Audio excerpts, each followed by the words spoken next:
गुरुर्देवो महेश्वरः गुरुर्साक्षात् परब्रह्म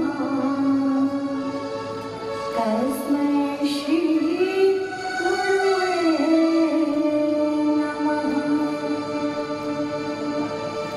ध्याने मूलं गुरुर्मूर्ति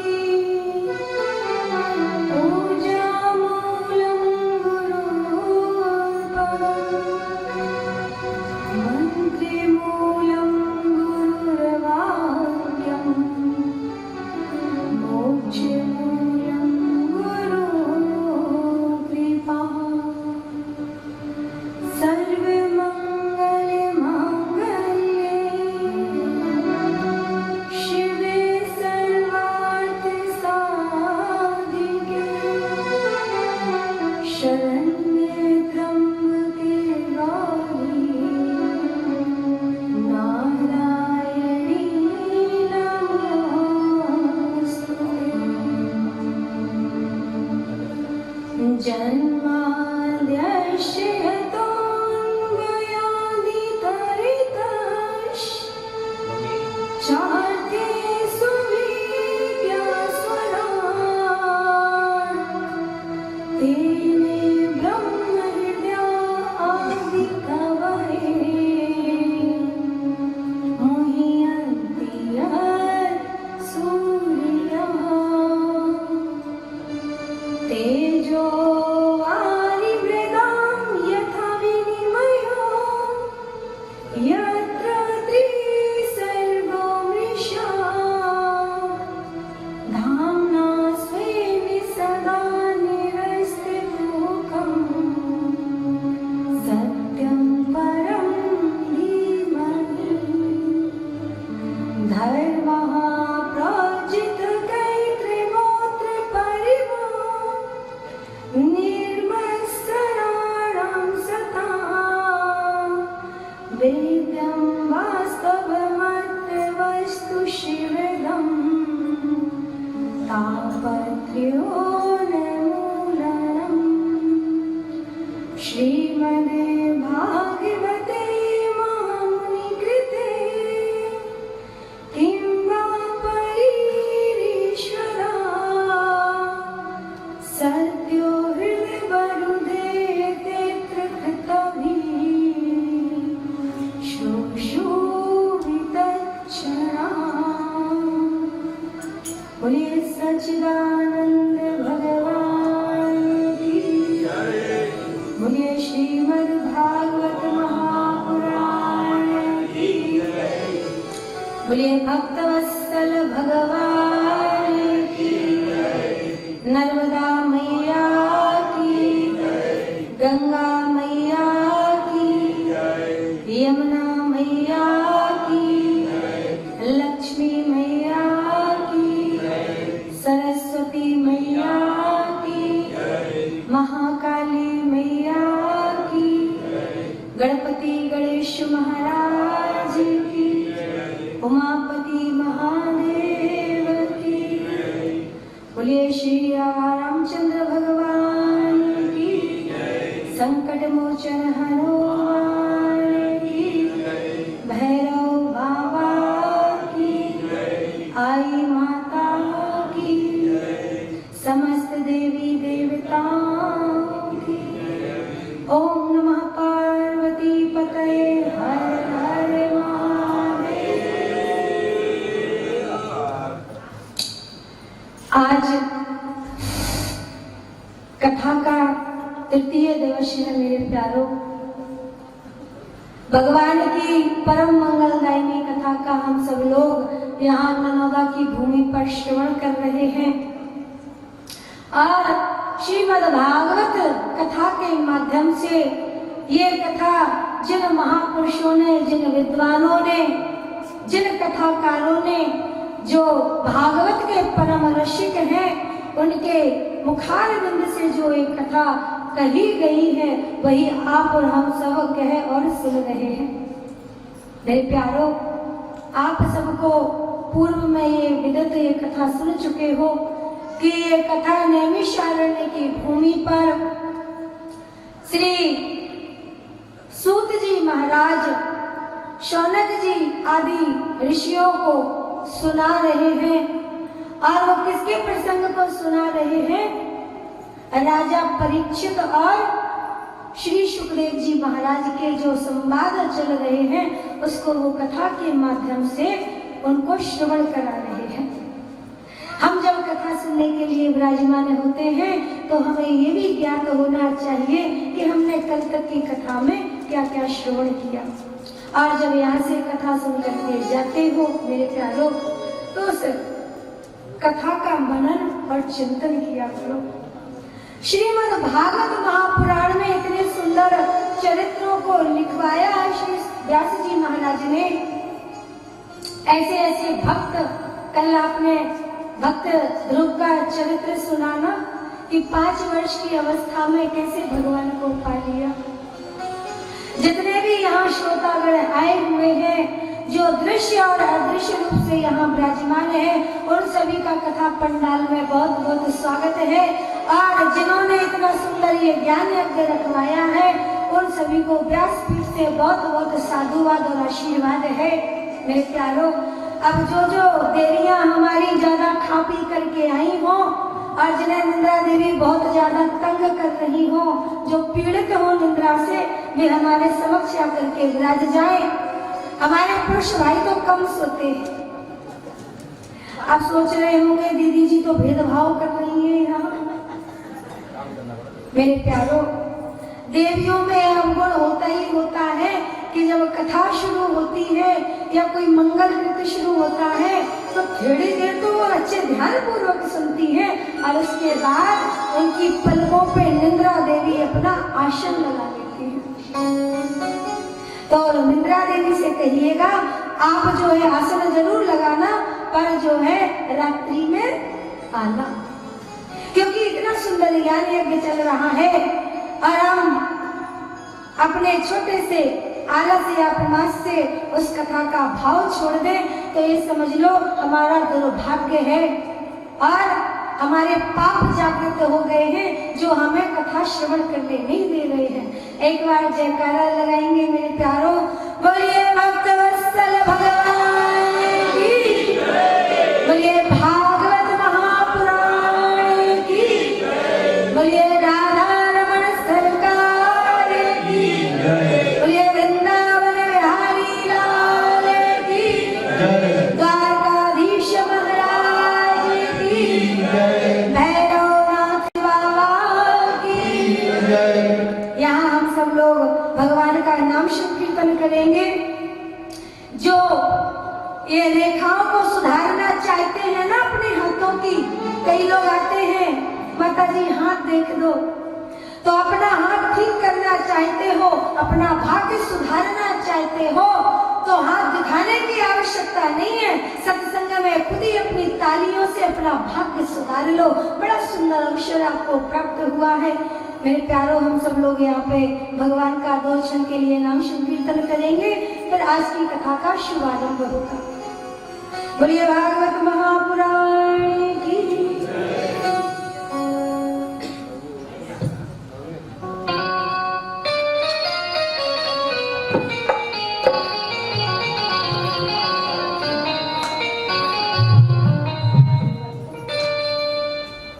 तो तनिके तंबूरे में दो, तनिके तंबूरे में दो सांसों के तार बोले जय सिया राम राम, जय राधे श्याम श्याम, जय सिया राम राम, जय राधे श्याम श्याम।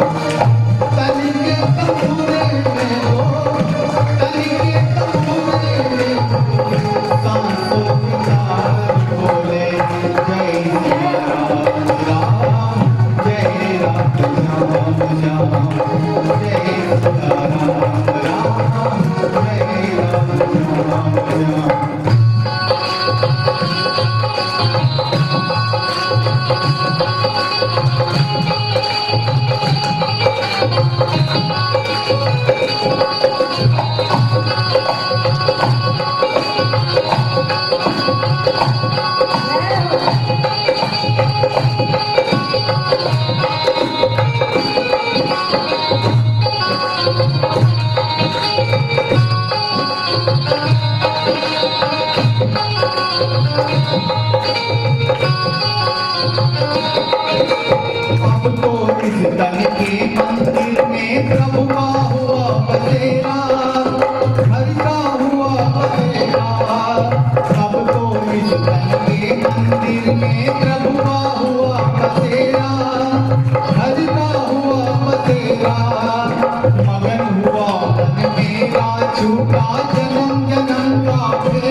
सिया राम राम, जय राधे श्याम श्याम, जय सिया राम राम, जय राधे श्याम श्याम।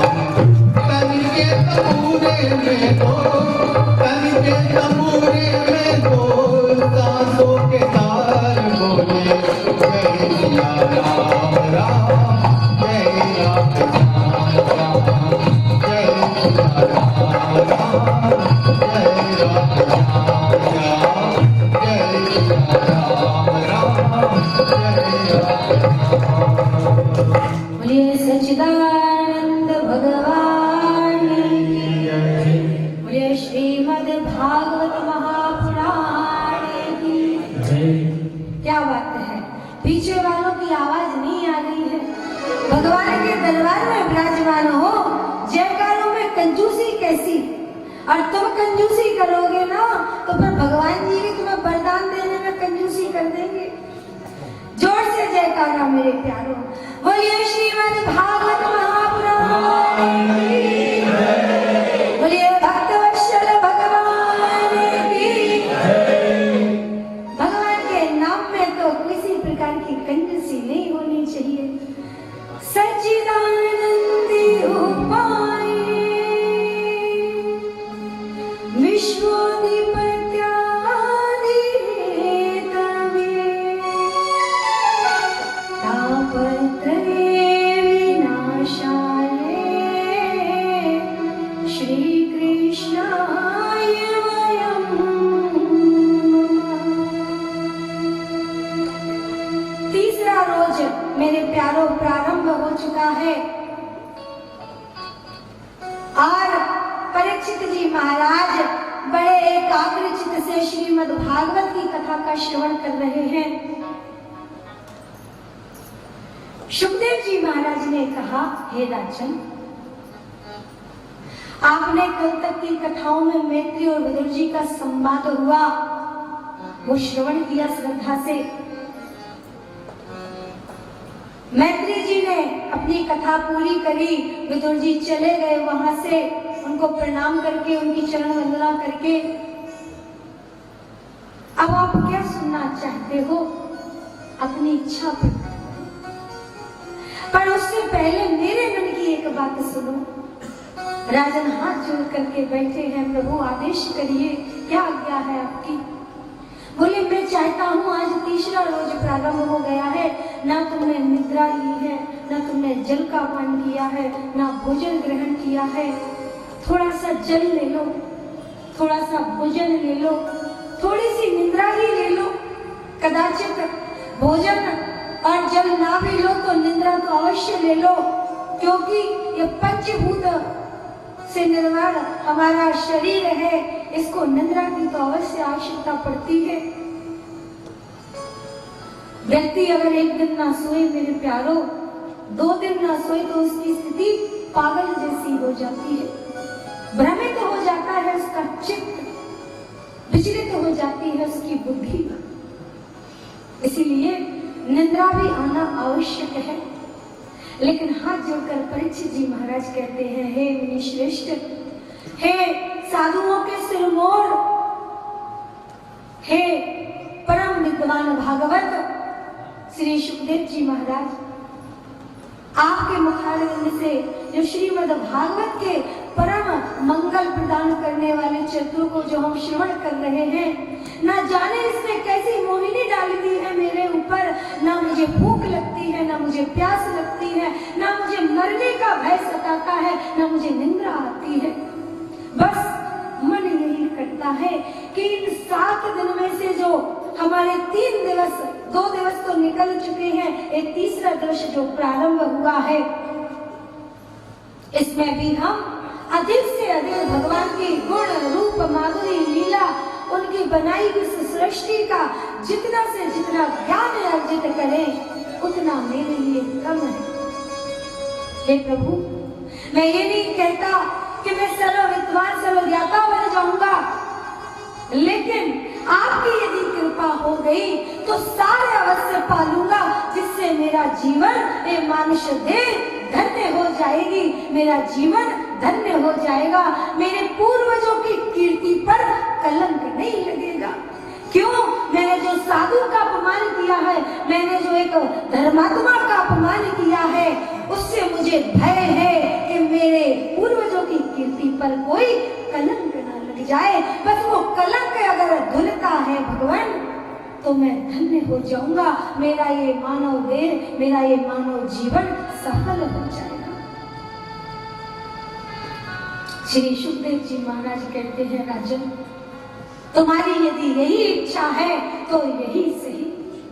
तुमने अभी तक मनु और शतरूपा की जो संतानें हुई, उनसे ये जो सृष्टि, ये चराचर जो उत्पन्न हुआ, उसमें अभी तक तुमने मनु शतरूपा की तीनों बेटियों की आकुति, देवहूति और प्रसूति के द्वारा जो वंश परंपरा पैदा हुई उसका वर्णन सुना, उत्तानपाद के वंश का भी वर्णन सुना। अब मैं तुम्हें प्रियव्रत की कथा सुनाता हूँ कि प्रियव्रत जो उनकी पांचवी संतान, वैसे तो प्रियव्रत मेरे प्यारों उत्तानपाद से बड़े हैं, लेकिन उनकी कथा भागवत में बाद में प्रारंभ होती है। इनका नाम है प्रियव्रत। प्रियव्रत समझ में आता है साधारण शब्दों से कि जिसका व्रत प्रिय हो। किसका प्रिय हो? केवल प्रियव्रत का या सारे समाज का, सारी सृष्टि का? मेरे प्यारों, जो व्रत सबका प्रिय हो, सबका कल्याण करने वाला हो, वो ऐसा प्रियव्रत। प्रियव्रत महाराज बहुत भगवान की भक्ति में लीन रहने वाले श्री सुखदेव जी महाराज उनके विषय में कह रहे हैं। कैसे हैं प्रियव्रत जी महाराज? प्रियव्रतो भागवत आत्मरामा कथम मुनि ग्रहस्मत यन्मूला कर्म बंधा पराभवः। प्रियव्रत कैसे हैं? परम भागवत है, आत्मा राम है, अर्थात आत्मा में रमण करने वाले हैं, जो बाहर के प्रपंचों में नहीं फंसते, बाहर की आदि व्याधियों में नहीं फंसते, सदा आत्मा में लीन रह करके चिंतन किया करते हैं। मेरे प्यारों, वे आत्मा राम श्री प्रियव्रत जी महाराज। और जब उन्हें पता चल गया कि सृष्टि में सारा जगत एक स्वप्न के समान है, ये सारी नारायण की माया है, घर के, परिवार के, बाहर के रिश्ते नाते, यहाँ तक कि मेरी ये जो देह है, ये 16 कलाओं से प्रकाशित देह भी माया का रूप है। तो क्या किया प्रियव्रत जी महाराज ने? घर त्याग दिया। और घर त्याग करके कहाँ चले गए? हिमालय की ओर। और हिमालय पर भी कहाँ? जहाँ गंधमादन पर्वत है, श्री व्यास जी महाराज का आश्रम बना है, उसके नीचे श्री नारद जी महाराज का आश्रम बना हुआ है। सरस्वती नदी के निकट पहुंच गए नारद जी की शरण में और कहा, भगवान, मैंने सुना है कि जिसके दर्शन आपको प्राप्त हो जाए, जिस पर आपकी कृपा हो जाए, आप जैसे साधु महात्माओं के तो केवल दर्शन मात्र से तृप्ति हो जाती है। और मैं चाहता हूँ कि आपके सानिध्य में रह करके मैं अपने जीवन का कल्याण करूं। नारद जी ने स्वागत किया और वे साधु संत, वे पंडित, वे ब्राह्मण धन्यता के पात्र हैं, जो जीव का मार्ग प्रशस्त करते हैं, भगवत भक्ति में जीव को लगाते हैं, वे धन्य हैं, भगवान के भक्त। देखा प्रियव्रत जी ने, आनंद आ गया कि नारद जी ने हमें स्वीकार कर लिया, भक्ति भाव में लीन हो गए, भजन करने लगे। ये बात पता चली मनु महाराज को कि मेरा पुत्र जिसे मैंने उत्पन्न किया था सृष्टि का विस्तार करने के लिए, और ये तो चला गया हिमालय की कंदरा में, साधु संतों के सानिध्य में। अब इसे कैसे बचा के लाया जाए? विचार किया, चल दिए, समझाया, बेटा भगवान ने 4 आश्रमों का निर्माण करवाया है, बड़े विद्वानों के हाथों से। शास्त्रों में, पुराणों में, वेदों में, उपनिषदों में 4 वर्ण जो है ना, ये 4 आश्रम और 4 मनुष्य के वर्ण भी होते हैं। पहला ब्राह्मण, दूसरा क्षत्रिय, तीसरा वैश्य और चौथा शूद्र। ये 4 वर्ण है मनुष्य के जीवन यापन करने के लिए उनकी वर्ण व्यवस्था करवाई है। और इसी में 4 आश्रम आते हैं मेरे प्यारों। पहला है ब्रह्मचर्य आश्रम, दूसरा है पहला ब्रह्मचर्य, दूसरा ग्रस्त, तीसरा वानप्रस्थ और चौथा संन्यास आश्रम। मेरे प्यारों, इन चारों में सृष्टि के माध्यम से जो आश्रम श्रेष्ठ बताया है वो है ग्रस्त आश्रम। ये कौन कह रहा है? श्री मनु जी महाराज। ऐसा मनुस्मृति में लिखा हुआ है मेरे प्यारों। बड़ा सुंदर मनुस्मृति में ग्रस्त जीवन का प्रतिपादन करके बड़ी सुंदर लेखनी से लिखा गया है। मनु महाराज ने अपने पुत्र प्रियव्रत को समझाया, बेटा यदि तुम गृहस्थ आश्रम का आनंद नहीं लोगे, उसका स्वाद नहीं चखोगे और कहीं ये इंद्रियां तुम्हारी जब तुम यौवना अवस्था पे पहुंचोगे और तुम्हें विचलित कर दे तो तुम्हारा भजन में मन कैसे लगेगा? कहीं तुम पथभ्रष्ट हो गए तो तुम्हारा तो सारा किया हुआ भजन पूजन तब व्यर्थ चला जाएगा ना। पुत्र मेरी बात मानो, घर लौट चलो। इस जीव की भी मेरे प्यारों मनु जैसी स्थिति है। जब देखते हैं कि मेरा बेटा या मेरी बेटी साधु संगति कुछ ज्यादा ही करने लग गई है, इसका मन भजन पूजन में कुछ ज्यादा ही लग गया है, तो घर वालों का हृदय दहकत करने लगता है। अब क्या होगा? अब मेरा वंश कैसे चलेगा? अरे साधु बाबा बैरागी बन गया तो लोग हम पर हंसेंगे। ना जाने कितने कितने मन में विपक्ष उत्पन्न कर लेता है। अच्छा, साधु नहीं बनाना चाहते, विद्वान बनाना चाहते हो अपनी संतान को, मगर साधु नहीं बनाना चाहते। मेरे प्यारों, जो साधु जो भगवान के भक्त बनते हैं उनकी 1-2 पीढ़ियां तो क्या, उनकी पूरी 21 पीढ़ियां तक जाती हैं। कैसे करती है 21 पीढ़ियां? 7 माँ के वंश की और 7 पितृ के वंश की जो बीत चुकी हैं और 7 जो आने वाली हैं। ऐसे करके 21 पीढ़ियां जो है मेरे प्यारों, किसी के वंश में कोई परम भगवान का भक्त पैदा हो जाए तो उसकी 21 पीढ़ियां कर जाती हैं। आगे आप कथा में और अच्छे अच्छे भक्तों के प्रसंगों को सुनकर के जानोगे कि कैसे 21 पीढ़ियां करी है मेरे प्यारों। बोले श्रीमद् भागवत महापुराण की। बहुत समझाया मनु महाराज ने, मगर प्रियव्रत जी नहीं माने। अब मनु महाराज पहुंच गए ब्रह्मा जी के पास और बोले, हे पिताजी, ब्रह्मा जी से उत्पन्न हुए हैं ना मनु महाराज, कल की कथा में श्रवण किया। पिताजी, मेरा पुत्र तो मानता नहीं है, पर मैंने सुना है कि पिता की बेटा भले ही ना माने पर दादा की नाती जरूर मानता है, इसीलिए आप जाकर के प्रियव्रत को समझाओ। ब्रह्मा जी ने देवताओं को साथ में लिया और नारद जी के आश्रम पर पहुंच गए और कहा, हे पुत्र प्रियव्रत, आप मेरे रिश्ते में पौत्र लगते हो, नाती लगते हो। कहते हैं ना, मूल से ज्यादा ब्याज प्रिय होता है। मूल कौन है, ब्याज कौन है?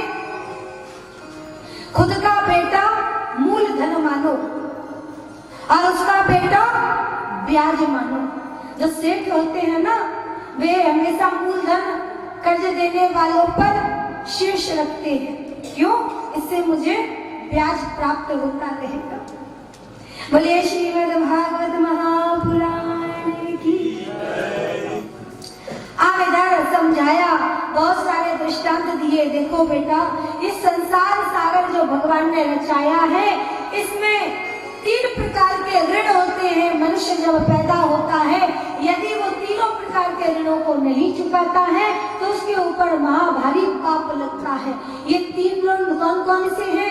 पहला है ऋषि ऋण, और दूसरा, पहला ऋषि ऋण, दूसरा देव ऋण, और तीसरा पितृ ऋण। अब पहला जो होता है ऋषि ऋण, वो कैसे चुकाया जाता है? जब हम विद्या को प्राप्त करते हैं मेरे प्यारों, और उस विद्या का विस्तार करते हैं, लोगों को जनाते हैं जैसे हमने जाना, तो वो ऋण हमारा चुक जाता है।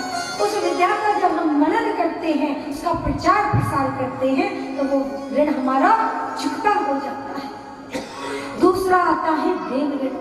इसे हम भगवान की पूजा करके, उनका मनन चिंतन भजन पूजन करके, यज्ञ आदि अनुष्ठान, जैसे ये 7 दिन का ज्ञान यज्ञ चल रहा है, ये जिसने भी करवाया है उसका देव ऋण तो मानो चुक ही गया। फिर तीसरा आता है पितृ ऋण, और ये कैसे चुकाया जाता है? हमने जिससे जन्म लिया है उसका हम पर भार हो गया, अब हम जिसको पैदा करेंगे ये भार उसके ऊपर चला जाएगा। अर्थात इस सृष्टि के चक्र में हम जो संतति पैदा करके जाएंगे वो पितृ ऋण की चुक जाएगी हमारे द्वारा। इस प्रकार तीनों ऋण चुकाना मनुष्य के लिए बहुत ज्यादा आवश्यक है। अनेक अनेक प्रकार के दृष्टा देते हैं श्री ब्रह्मा जी महाराज। प्रिय व्रत की बुद्धि में बात बैठ जाती है। आते हैं मनु महाराज, राज्याभिषेक कर देते हैं प्रिय व्रत का, और प्रिय व्रत के मेरे प्यारों 2 विवाह होते हैं। एक पहला विवाह उनका जो है विश्वकर्मा की कन्या बृहस्पति के साथ होता है, और उससे उन्हें ऊर्जस्वती नाम की एक कन्या और 10 पुत्र उनके उत्पन्न होते हैं, जिनमें आग्नेन्द्र, एधम, जिल, इग्रवाहु आदि इनके 10 पुत्र हैं। और दूसरी पत्नी से इनको 3 पुत्रों की प्राप्ति होती है, जो कि मनवंतर के राजा बनते हैं मेरे प्यारों। और ये सृष्टि में बहुत सुंदर धर्म की स्थापना करते हैं, उत्तम रैवस आदि मनवंतर बनते हैं। प्रिय व्रत जी महाराज ग्रस्त जीवन को बसा के बैठ गए। देखो मेरे प्यारों, भक्तों के भी लक्षण होते हैं कि ये व्यक्ति, इसका ये अंतिम जन्म है या इसके बाद फिर जन्म लेगा, इसके कुछ लक्षण होते हैं। कोई बच्चा हमारे घर में पैदा हो और बचपन से भगवान के प्रति उसकी बुद्धि लग जाए, उसको एकांत ज्यादा प्रिय लग जाए, भगवान में उसका चिंतन रमण ज्यादा हो जाए, तो समझ लेना चाहिए कि ये इसका अंतिम जन्म है। कोई बच्चा जिसे व्यक्त जीवन की बातें न सुहाए, ये बाहर का आडंबर, प्रपंच, खेल खिलौने, ये जो आकर्षण है, ये जिसको मोहे ना, समझ लो ये जीव का ये अंतिम जन्म है। और कोई व्यक्ति ब्राह्मण कुल में जन्म लेकर के साधु बन जाए, भगवान की भक्ति में रम जाए, समझ लो ये उसका अंतिम जन्म है। ऐसा श्रीमद् भागवत महापुराण में श्री सुखदेव जी महाराज ने राजा परीक्षित को बताया है। राजा परीक्षित से कह रहे हैं सुखदेव जी महाराज, हे राजन, प्रिय व्रत को लगा, वैसे तो भगवान के प्रति उनकी बहुत श्रद्धा थी, भगवान से बहुत प्रेम करते थे। उन्होंने 10 करोड़ वर्ष पर्यंत इस पृथ्वी पर राज्य किया। उसी 10 करोड़ वर्ष तक जब वो राज्य कर रहे थे, तो एक दिन उनके मन में क्या विचार आया कि ये जीव रात्रि में प्रायः सो जाया करता है, दिन में जागता है और रात्रि में सो जाता है। सोने में इसकी आयु आधी चली जाती है। जरा बुरा भाग लगाना, जैसे प्रिय व्रत जी महाराज लगा रहे हैं। माना कि हमारी आयु 100 वर्ष है। कितनी है? थोड़ा बहुत तो गणित पढ़ाई होगा ना सबने, तो हमें उत्तर देते जाना, हमें बड़ा आनंद आएगा। माना कि किसी की आयु 100 वर्ष है। अब उसमें से क्योंकि आधा एक दिन का आधा तो दिन ही होता है और आधी रात्रि होती है, तो सीधा सीधा मोटा मोटा सा हिसाब 100 वर्ष की आयु में से 50 वर्ष की तो रात्रियां हो गई ना, हो गई ना, कि कम की हुई? सही हुआ ना हिसाब? 50 की मान लो रात्रियां हो गई और 50 के दिन हो गए। रात्रि का एक तरफ कर दो हिसाब, क्यों? उनका तो कोई काम ही नहीं है, वो तो किसी मतलब की नहीं है। क्यों? क्योंकि उनके तो हम सोते हैं, क्षीण निद्रा में चले जाते हैं, हमारा शरीर कहाँ पड़ा है हमें स्वयं ही आभास नहीं रहता, तो उनकी तो कोई गणना ही नहीं है। अब कितने बचे? 50 वर्ष। इनका हिसाब लगाते हैं। 50 वर्ष में से 20 वर्ष तो मानो शिक्षा में चले जाते हैं।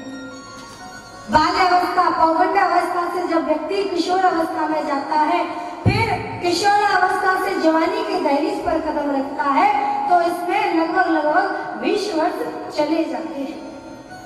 फिर इसके बाद में विवाह होता है, तो गृहस्थ जीवन को चलाने में लगभग 20 वर्ष मान लो इसमें चले गए।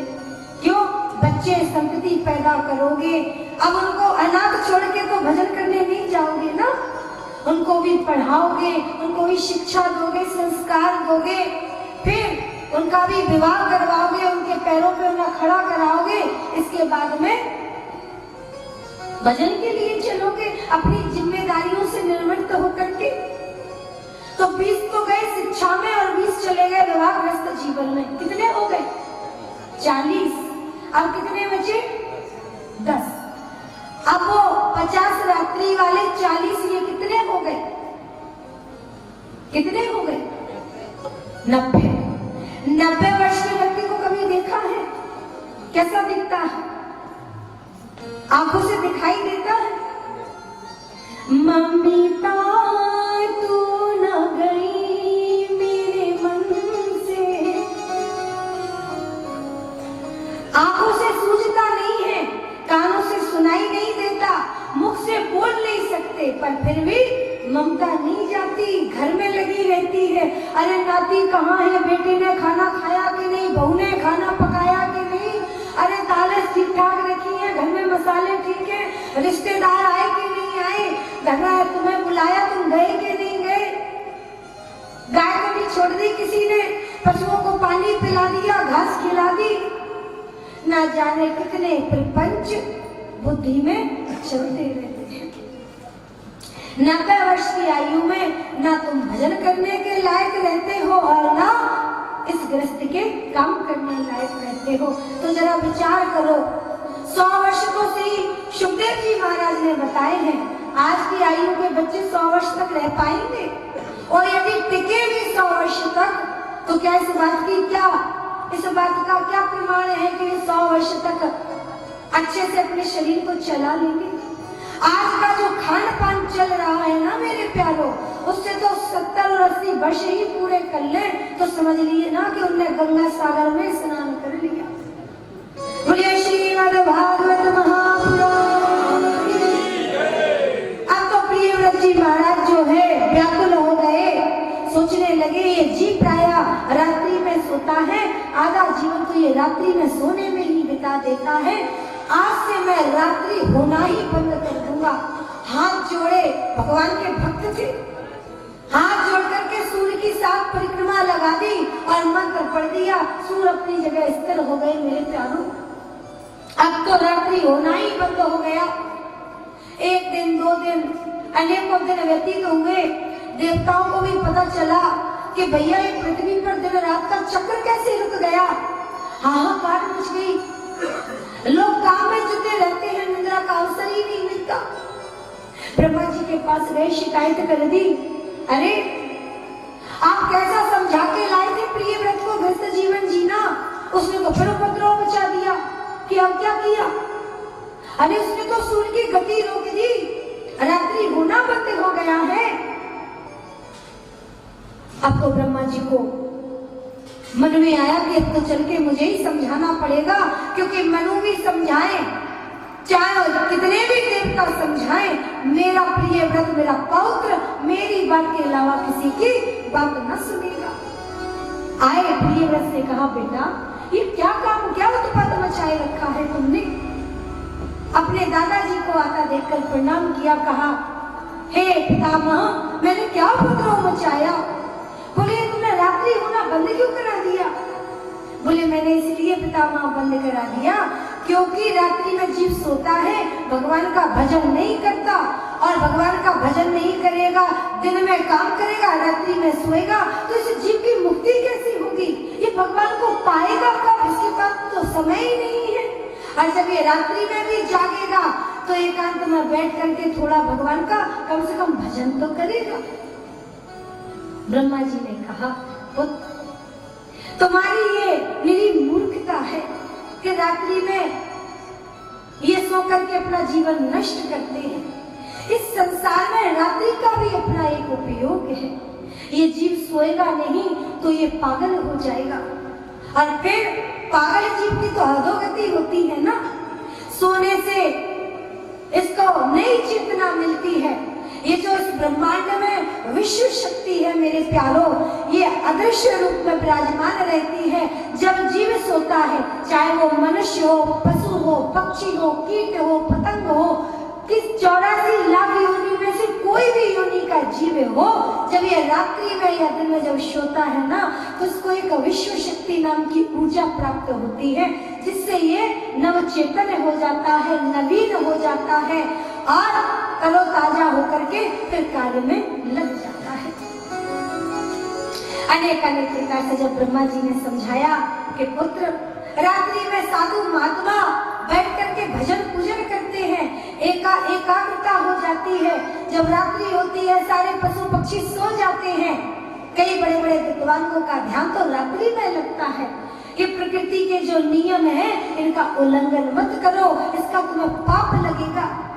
प्रकृति से छेड़छाड़ करना अच्छा नहीं माना गया है। क्यों? क्योंकि प्रकृति से तुम छेड़छाड़ करोगे तो इसके आगे जो दूरगामी परिणाम होंगे वो तुम्हें सबको भोगने पड़ेंगे। मेरे प्यारो, आज हम प्रकृति से कितनी छेड़छाड़ कर रहे हैं। क्या हमने इन प्रसंगों के माध्यम से अपने जीवन में विचार करने का, कभी ध्यान करने का इस अवसर प्राप्त किया है कि हम प्रकृति से कितनी